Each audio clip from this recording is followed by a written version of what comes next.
chapter 1.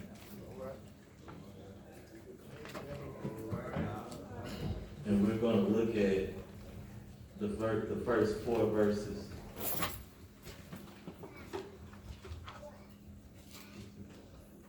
And it reads, James, a servant of God and of the Lord Jesus Christ, to the 12 tribes which are scattered abroad, greeting.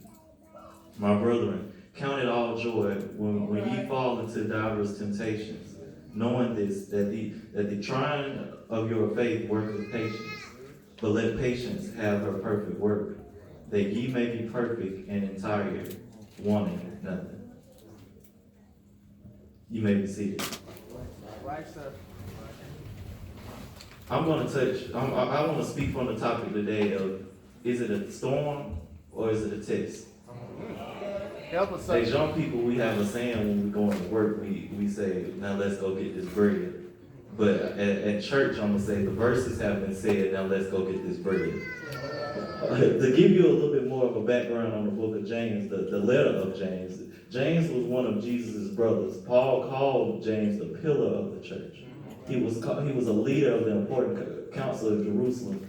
And there was this specific thing about James, that James was so well known and important that even when Jude was asked about himself, he recognized himself as a brother of James before he even called himself Jude. He was one of the few people to see Jesus after his resurrection had taken place. The book of James was seen as a companion piece of the teachings of Jesus, the teachings of Jesus in the ethical, with an ethical emphasis that is similar and consistent with the moral teachings that he gave to the disciples. The book of James is also a source of both exhortation and comfort for both reproof and encouragement. James is also a very practical individual in this book, but the book contains some of the most profound theological truths of the New Testament. Now let's zoom in on this chapter. The chapter deals with surviving trials and tribulations alongside with authentic religion. But we're focusing on verses 2 and 4, which places an emphasis on facing trials.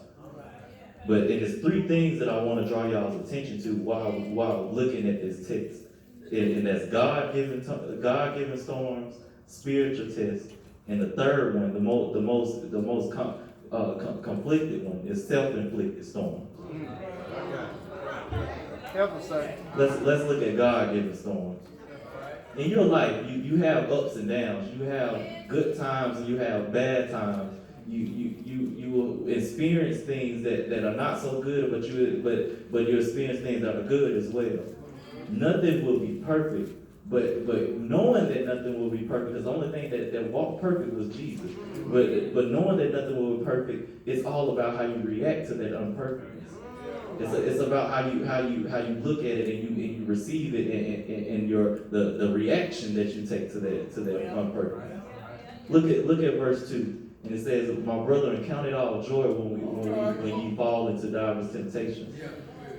James is basically saying, don't count it as a joy that when you come into troubles, don't get mad, don't get down on yourself, don't talk down, don't talk down on the situation, but count it joy, because in this situation, you basically getting a blessing on the other side of this storm. When he says basically, we rejoice in knowing that on the other side of the issue, there's a blessing. And I put a big emphasis on how. A lot of teachers, they tell you what to do, but they never tell you how.